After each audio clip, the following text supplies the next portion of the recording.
Well, hello friends, we are out in the garden and we are about to embark on a brand new project that I've been having in the works for at least 1 year, but I've been thinking about it for a couple years. So we're over at my mom's house, and as you're gonna hear, it's a little breezy today, and we're also right beside the front, kind of the road, so you could hear kind of those multiple noises. But this is a problem area that I've talked about and thought about for quite a while. And I started this last year in preparation of knowing what I was gonna do this year. So you can see somewhat the area behind me. This is a full sun, kind of east facing area that really gets the brunt of heat, wind during the summer. It has beautiful soil, rich Iowa black loamy soil, but it can dry out quite a bit sometimes in the summer as we get dry conditions. So we're gonna go through all the steps of what I'm doing to get this area ready. Today, what I'm working on is getting this bed prepped for all the planting we're gonna do in the next video. I have a lot of perennials to put in here, and all of them I'm picking for very specific reasons. We're gonna go over that, but today's a little about the plan, the design, the layout, also a couple structures I'm gonna put in here for some interest and kind of for seating benches also. And really just how I get a bed ready, because each of us goes at gardening differently. And what I want you to know, I have worked in various aspects of the landscape industry in the past. And when it comes to my own yard, some of them I really plan out. This one I did plan out, but sometimes I adjust it as I go. I am a visual person, so I can measure, have everything to scale, but still sometimes when I get into a project like this, I adjust as I go for what I need. And that's what you're gonna come along with me and see. I like to make sure visually it's gonna make sense, and sometimes right as I'm planting things or laying things out, that's how I really see it. So you're gonna go through all those steps with me, but I first wanna show you a tour of the area we're doing and why we're doing it. So we're in what I always call the east lawn at my mom's farm, which is just about 1/8 of a mile from my house. A few years ago, I planted 8 celebration maples, which I am creating somewhat of an alley down to the orchard beyond, but they always stay nice and upright. So they're gonna have some shade canopy, but it won't actually shade out this bed. And this is what we're working on. So I'm gonna show you the ugly right away. So with some of the electrical and solar mom has, we have these big boxes here. So that's number one. It became obviously it's an eyesore that we don't love, but it's something you have to have. So we're gonna work around it as needed, along with the cable that runs down to support the actual line of electricity coming in from across the road. So what we have is a bed that I actually got ready last year. So I had a sod cutter last summer, and I decided while I had it, I was gonna make use and remove as much of this sod as I could. So this bed is somewhat prepared, but I do wanna edge it more today. But right in front of these boxes, let's kind of talk about that. Now, obviously, you have to have a little bit of clearance, and that's gonna go for the ordinances in your local area, so always check. Also, I know all my locates. You can see they're marked right in front of me with flags. I know where, I'm not gonna dig that deep, but it's still good to know where things are and not get close to them as needed. Last year, I think it was last year, yeah, I planted some limelight hydrangeas. Now, this is gonna be where it sounds a little odd. I'm not necessarily planning for these to be here forever, but they're gonna be some quick cover for this area. In front of them is a fringe tree. I love fringe trees. It's gonna be in its second full year. Last year, I planted it 2 years ago in a fall. So last year was its first full year. This will be its second full year. It blooms beautifully, and eventually it's gonna be kind of a nice ornamental, 15-foot tall maybe, kind of with a little bit of a canopy around it. So that will eventually more kind of cover this area, especially during the growing season. And eventually those limelights might need to either be cut back or removed completely, but I want those in there just because they were pretty low cost to have something that's gonna grow tall quickly. And that's one of the ways that I'm saying it could adjust in the future. Those limelights are gonna be for the now, and you'll see my plan. What I did was I drew it out in much more of a naturalistic style. So I've been embracing perennials that are drought tolerant, that are gonna do well in hot conditions in the summer, and once established, do not need watering. That to me is key. So it's just like I did at my house around the pathway, and what I'm gonna do more of around the new pathway this year. I want plants that will take care of themselves in the future, and in the spring can be chopped and dropped. Run a mower over them when the temperature is right, let all that mulch back into the soil, and it's self-composting over time. That to me is the beautiful way to do perennial beds. So the real reason for this bed is Mom wanted something that looked a little bit more present up towards the house. So with the house behind us, she can actually look out onto this side, and this is where a lot of her windows are looking, and there's not usually much that she can look at. So she wanted something that was gonna give some color, some year-round interest possibly, and really fill in this area. So when I took the sod out, I left enough room knowing that these Techni arborvitae are definitely going to grow. We want them to grow, and they're going to be growing into the bed somewhat. And then you can see I took it out quite wide so I could have a nice big planting area. Now what I want to do today is edge the area a little bit more crisp and clean and leave a little bit of a ditch like I like to do sometimes. And then what I want to do is place the two kind of architectural salvage stone pieces that I'll show you, and they're going to act as kind of benches and just visual interest too. And then what we're going to do in the next video is plant everything around them. So you can see it's a nice big area. It's anchored by a couple ornamental evergreens that I planted quite a few years ago that are starting to really take off. And we do already have in here some Caradonna salvia because last year Mom wanted some and ended up buying it and didn't know where to put it. And I said, why don't you just stick it in here for now? And I just drew the plan around it. So we're gonna add a lot more Caradonna salvia because I planted this, I think, or she did in August last year. And look already in less than a year, in a few months, how much it's really filling in.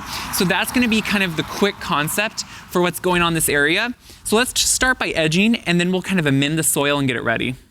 So as we get started, I want to know from you, leave me questions, because if what I don't cover in this video, hopefully I can in the future in other videos. What do you want to know about starting a new bed? What things have I maybe not covered that you're going to say, wait, how do you decide this or that? What I do want to say is, I always start with knowing this is a full sun area. This is going to get over 6 hours of sun a day. It's usually around 8 at least hours of hot sun every day in the summer. That's my first thing. I also know this is a well-draining area. This does not hold water. Water does not sit here. So I'm picking plants accordingly, knowing it is going to be mostly typical soil. It's a neutral soil. It's not acidic.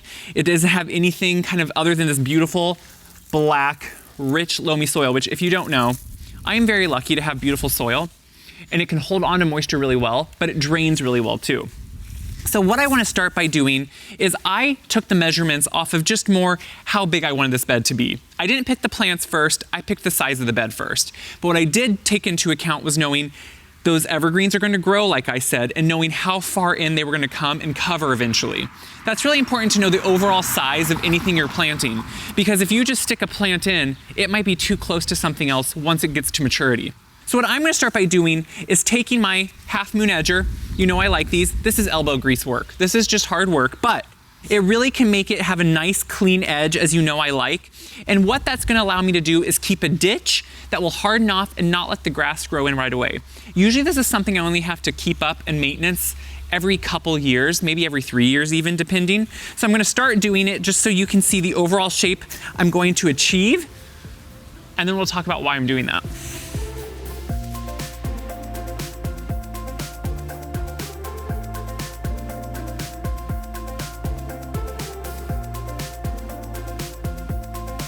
What I want you to see here is that I'm creating about a 4-inch deep trench. Now there's a lot of questions that usually come up with this when I do this. One is, doesn't the mower just fall into this trench? It depends what kind of mower you have. So obviously for larger yards, we have riding lawn mowers, and their decks, the ones we have, sit out past the wheels. So we don't have to bring the wheel into this trench or on this line. The deck is able to get here and slightly float over without those wheels coming close. That's number one. Number two, you have to assess for your own yard what's going to work. Why I do this, a lot of people worry that aren't you, every time you redo it, bringing out the bed bigger and making it bigger more into the yard? Personally, no, I don't. Over time, if some of this soil or whatever we put up here, mulch, works down into here, that's what in successive years, I clean this back out, open it back up, and leave a nice crisp line along the edge. And that's really all I do. Now, if I ever want to, you can take it out as big as you want in the future too. But really what I'm doing here is just cleaning up the edge, creating this trench all along down my bed.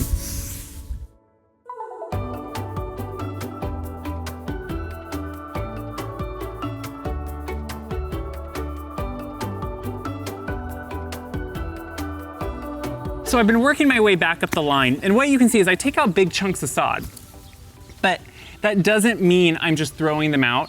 What I'm doing is, we usually save any of this grass that we can, Mom and I, and we put in any bare spots we have. So I will take off as much soil from this as I can, just to keep it in the bed. And then I will put this ready to go somewhere else in the gator behind me. Now, if it's weeds, obviously I discard that. But really, this is something, so when I clean up this line now in years to come, I'm not taking out big chunks like this. I'm just cleaning back this 4-inch trench. And what I like to do is let air harden this off. So even after we're done, I put mulch on the bed. I like to leave this side exposed, that's 4 inches deep, so it just hardens off and the grass doesn't jump over. And you've seen, if you followed me, you've seen that this works year after year and it does really well. So I'm just gonna finish taking the little bits of grass if I wanna save them, taking the soil off of the ones that don't need so much on it, and they'll be ready to amend. What I'm doing now is actually just gonna put down some compost. Now, I do have my home compost too. I usually save that for some of my established flower beds. When I'm amending a large area like this, I do it for 2 reasons. I'm starting with decent soil, but really what I'm doing here is making sure that I can add in some great organic matter just to help the soil structure overall. So I'm using Espoma's Land and Sea compost. I've been using this for a few years and I really love how it works into the soil. It creates, I think, a more rich soil. And this is something that you can top dress with every year. You can amend on a large hole if you're planting a tree. You know, oftentimes when I'm planting a tree, I'll amend it with about 50% of the same compost.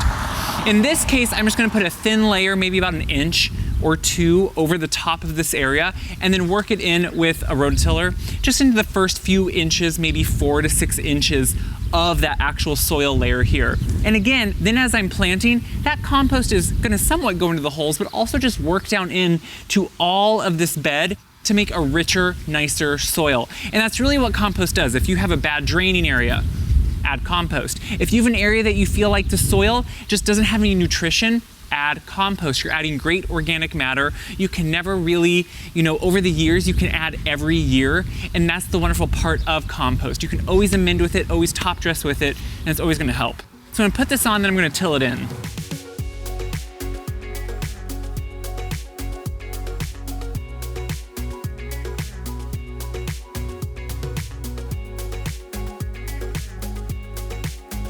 The amendments are done, and really I'm about to wrap up, but I am bringing in a couple architectural salvage stones that I've had them for a few years, and I keep having the vision of using them as a bench because they're just about the right size, both height and length, and they just overall work really well. Now, you know me, when it comes to in the garden, I love to use architectural pieces to make it feel like it's maybe an aged garden, an established garden, maybe has a story and a history to tell and there are remnants left. Just like down here going into the orchard, I have 2 salvaged pillars that look like they could have been there or been erected way back. I just like that feeling of things giving structure, giving some type of eye. We have such a large yard when you live in the country in an open rural area that you need things that start creating more intimate spaces and rooms. And all these things that I put around are very well, I think about them for a long time before I do it, but I really want them to feel like it's more established. I'm gonna show you this close up so you can kind of get the idea.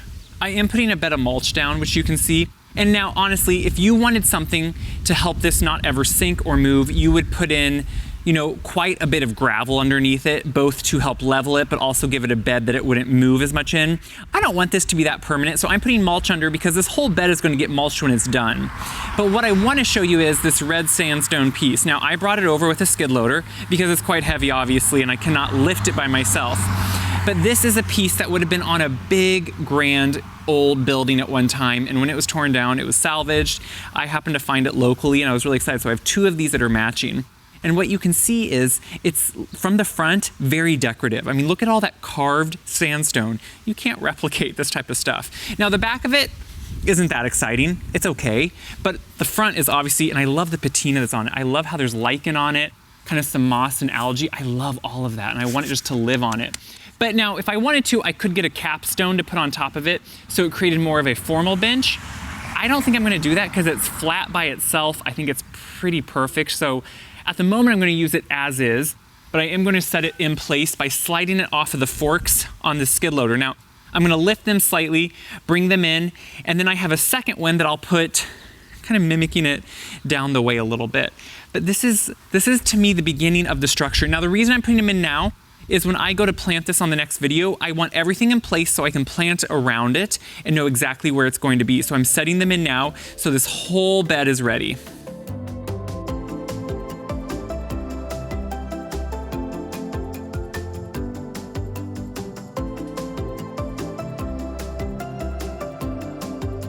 So friends, this wraps up the first part of this flower bed video. So this is really a brand new bed. It's going to encompass all the things we just did. So the amendments are going to really help establish that really good soil to begin with, along with in successive years we can add more compost. We're also, of course, going to mulch when all the plants are in. Next video, I'm going to set all the plants out and explain what I'm putting where and for what reasons, obviously. This Caradonna salvia is going to stay. But what we also did was establish the 2 benches for this area, which personally are kind of one of my favorites, because what's fun is they have such definition, and all that carving creates shadows that even from far away, it catches and you can really make out that design on them, which I think is really fun. So that's the first piece of the bed. And then all the plantings now are going to complement and flow together and really be beautiful. So check back. Soon there's going to be a video showing all the plantings. And what I love about some of the perennials I've been leaning into in the last few years is they establish super quickly. They become drought tolerant. They fill in within no time, and they give you flowers and blooms and color the first year they're planted. That's key. So share this video around. Come back for more gardening and enjoy a beautiful day.